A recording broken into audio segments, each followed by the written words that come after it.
التونسيه ومشكله الاتحاد التونسي ورابطه الانديه المحترفه التونسيه. صحيح. في ان هي طبعا حته مبدا تكافؤ الفرص او حته احقيه البنزرتي في الوصول للمربع الذهبي على حساب النادي الافريقي ليست مشكله النادي. التهديدات الامنيه اللي غضب الجمهور، ما اعتقدش ان الجمهور التونسي له او ضد النادي الاهلي في اي شيء. اعتقد ان هو هيشاهد المباراه يعني.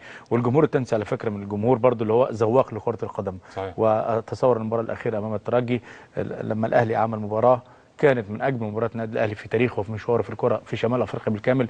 كل الجمهور التونسي بما فيهم جمهور الترجي اشاد بمستوى النادي الاهلي واشاد بلعيبه النادي الاهلي. عشان كده اعتقد ان المشكله مش مشكله النادي الاهلي، دي مشكله امنيه خاصه بينه وبين الرابطه. فانا طبعا يعني اتصور ان النادي الاهلي بعيد خالص عن المشكله ديت.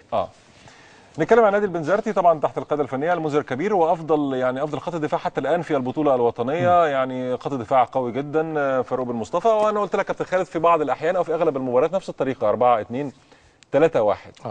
هي بنسبه كبيره، يعني بنسبه مثلا 95% بيلعب 4-2-3-1. في بعض الاوقات بنزل كركازي كلاعب راس حربه، بنزل لما ادم الرجابي يلعب كراس حربه ثاني. بس هي طبعا طريقه تنطبق ال 4-2-3-1 اكثر بكثير جدا للسيطره على وسط الملعب. هو فريق فاروق بن مصطفى حارس مرمى، حارس قوي عنده امكانيات كويسه جدا، طويل القامه، من الحراس الممتازين بالنسبه للكره التونسيه. ولكن طبعا بعيد تماما عن المنتخب. مشكلته بس في الكرات الارضيه، التسديد من ارض على الكرات الارضيه اللي هي على الارض على نص متر. تتعب كتير جدا لانه طويل القامه وقوي جسمانيا. عشان كده انا اتمنى طبعا من بركات او من عبد الله السعيد او من عماد متعب او من السيد حمدي التسديد من خارج خط 18 دي تبقى نقطه، او رامي ربيعه نقطه مهمه جدا واستغلال لطول قامه الحارس فاروق بن مصطفى. صحيح. 4 مدافعين. طبعا لو عاوز تفضل تقول ما لا اتفضل. انا كان في بينهم اختلافات يعني منهم السديري ومنهم السستوسي. طبعا في الجبهه اليمنى فخر الدين الجزيري او العربي جابر، والناحيه اليسرى كان بيلعب حسام بالحاج مبروك. هم دول الاربعه المتواجدين. يعني هو طبعا التشكيله الثابته بتاعه فريق البنزرتي 4 مدافعين ما بيتغيروش. يمكن يتغير بس مره فخر الدين الجزيري على حساب جه نزل بدل على المشاني لانه كان معاقب فقط. لكن انما الاربع لاعبين الثابتين حمزه المتلوتي كمدافع ايمن، فخر الدين الجزيري كوسط كقلب دفاع، العربي جابر كقلب دفاع، وحسام حاج مبروك. قلبين الدفاع ممتازين جدا في حته التغطيه، في حته الرقابه، في حته الدفاع المتقدم، اللعب على مصيدة التسلل ممتازين جدا جدا. عندهم امكانيات كمان للتمرير من تحت ممتازين. هي دي شمال افريقيا في التنظيم بتاعهم في الخط الاخير. عشان كده اتصور هو قوتهم جايه من جماعيتهم، من انسجامهم، من لعبهم مع بعض لا يقل عن 25-30 مباراه ثابتين بنفس المستوى. يمكن تغيير واحد قلت لك علي المشاني لاعب كقلب دفاع. عشان كده اعتقد ان حمزه المتلوتي، فخر الدين الجزيري، عربي جابر، وحسام حاج مبروك هم دول الاربعه الاساسيين اللي ممكن يلعبوا بكره بالنسبه للمباراه. الجبهتين الخطر، حمزه المتلوتي دفاعيا عالي قوي جدا، هجوميا قليل جدا، ودي ممكن تبقى نسبيا كويسه لشديد والسيد حمدي. يعني على الاقل هيلعبوا من 50 متر اللي هو عند خط ال 18 بتاعهم. حسام حاج مبروك من اللعيبه الممتازين دفاعيا وهجوميا، ودي نقطه من النقاط الخطر اللي لازم النادي الاهلي يتعامل معها بايجابيه عاليه جدا، عن طريق بركات، عن طريق عبد الله السعيد، عن طريق اللي يكون كل الخطوط متقاربه وما يسيبوش مساحه. لان حسام حاج مبروك من اللاعبين اللي بيلعب كرات عرضيه على افضل ما يمكن الاثنين طوال القامه، اذا كان كركزي او امبنجي يكمل نص الملعب. نعم. احمد حراني وشاكر البرجاوي، يعني اثنين، هل الاثنين عندهم واجبات دفاعيه فقط لا غير، ولا في واحد عنده واجب هجومي والاخر عنده واجب دفاعي؟ هو طبعا الحران هو اللي ممكن يكون عنده حته دفاعيه اكتر من شاكر البرجاوي. بس في ساعات كمال الزعيم كلاعب ارتكاز، وممكن نلعب عنده خبره. انا حسبته من الثلاثه اللي تحت راس الحربه، يعني ساعات بيلعب هو ساعات بيلعب بدل شاكر، بيلعب جنب احمد الحران، لان هو في الثلاثه الاماميين ليه اختيارات خاصه. المنذر اولا احمد الحران وشاكر البرجاوي للتامين الدفاعي، والاثنين ممتازين جدا في حته التامين الدفاعي، وعاملين رباعي ممتاز مع العربي جابر ومع فخر الدين الجزيري قلبين الدفاع، واحمد الحران وشاكر البرجاوي عاملين مربع عالي جدا. وكمان حته التامين خلف الاطراف، لان عندهم طرفين ملعب على شكل بركات ما بيغطوش كتير جدا، ونفس الموضوع للسيد حمدي. هتلاقي الشغل كله معمول على الاطراف بالنسبه للفرقه المنافسه، حتى كمان امام باور ديناموس بتاع زيمبابوي في لما خسروا 3-0. يمكن كان الشوط الثاني هو من اجمل الاشواط، الشوط الاول كان سيء جدا. حسام حاج مبروك وحمزه المتلوتي لما بيتقدموا لقدام، يا احمد الحراني يا شاكر البرجاوي الاثنين عاملين اتباع. عشان كده دايما بيخلي احمد الحران وشاكر كلاعبين ارتكاز دفاعيين بحتين، ومنهم كمان ان هم عندهم قدره كبيره جدا على التمرير والاستحواذ. ودي من نقطه من النقاط الايجابيه بالنسبه لفرقه البنزرتي. الجبهه اليمنى او كالجناح الايمن محجوز محمد علي المهذبي طبعا هو ده حاجز الجبهه اليمنى. كان الناحيه اليسرى يوسوفا كان 17 لكنه مصاب وعنده التواء في القدم او احتمال رباط الصليبي ما يلحقش بالمباراه. في كلام انه مروان اللي هيكون يلعب مكانه نمره 9، لسه مش عارفين هذا الكلام. يعني كمال الزعيم، كنت حاطط كمال الزعيم او كما ذكرت ادم الرجيبي كان بتواجد تحت راس الحربه اللي هو اوليفر كركيزي. هو طبعا محمد علي مهذبي لازم نقول لجمهور مصر والنادي الاهلي يتخيلوا بركات محمد بركات نفس الشكل، نفس الاسطمبه، ونفس الجسم، ونفس الطريقه والحركات والمهاره والتسديد، وفي كل مكان اذا كان رايت او ليفت نفس الامكانيات بتاعت محمد بركات بس على اصغر شويه. يمكن محمد بركات مميز انه اسرع سنه،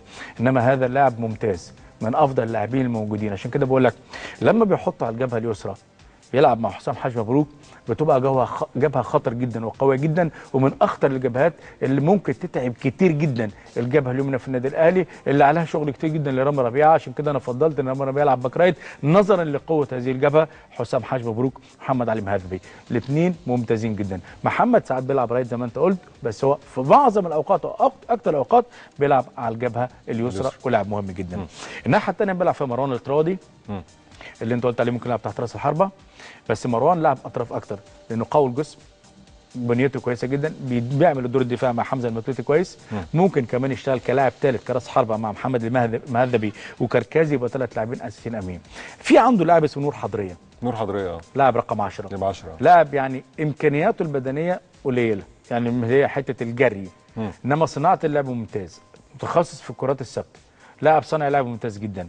ممكن يبدا بيه، بس لما بيبدا بنور حضريه بيقل كتير جدا المعدل بتاع سرعه نقل الهجمه بالنسبه لفريق بنزرتي، بتاثر على انها الهجمه بالنسبه لفريق بنزرتي، ودي النقطه السلبيه. فممكن يلعب بكمال الزعيم يحطه يزود حته الارتكاز مع شاكر واحمد الحران، ويخلي كمال الزعيم ويخلي نور حضريه موجود على دكه البدلاء تحسبا للشوط الثاني. عشان كده بقول لك ان وادم الرجابي يلعب ولا يبقى على دكه البدلاء؟ يعني انا افضل ان ادم يلعب احسن من مروان. لان يعني انا بالنسبه لي انا مش بفضل كمدير فني يعني كمدير انا افضل انه اسرع امهر راس حربه الثاني ممكن يشتغل لانه لاعب عنده امكانيات فنيه اعلى من مروان لاعب اسطمبه واحده يعني شبيه لحد ما بالسيد حمدي، لاعب ممكن يخلص، لاعب ممكن يلعب جوه ال 18 بشكل قوي. اللعب موجود كله من الجبهه اليسرى على كركازي اللي هو راس الحربه هنتكلم عليه دلوقتي، ولاعب يعني انا مبسوط جدا ان يوسف مبنجي ما بيلعبش، لان طبعا من اللعيبه المهمين والمؤثرين، لانه لاعب بيلعب في كل مراكز الهجوم بالنسبه لنادي البنزرتي. ممكن يلعب كراس حربه، ممكن يلعب كصانع العاب تحت راس الحربه، ممكن يلعب وسط ايمن وسط ايسر، استخدمه في كل المراكز. عنده سرعه، عنده مهاره، عنده دريبلينج عالي جدا، امكانياته عاليه جدا. وده على فكره مكسب للنادي الاهلي ان خسارته بكره ان يوسف امبنج مش موجود اللي هو رقم 17 افريقي، لاعب عنده امكانيات عاليه جدا. كركازي لاعب لا يعني مش متحدد له مكان، بيتحرك في كل ارجاء 18، ممكن بره 18. محطه ممتازه جدا، محطه قويه جدا.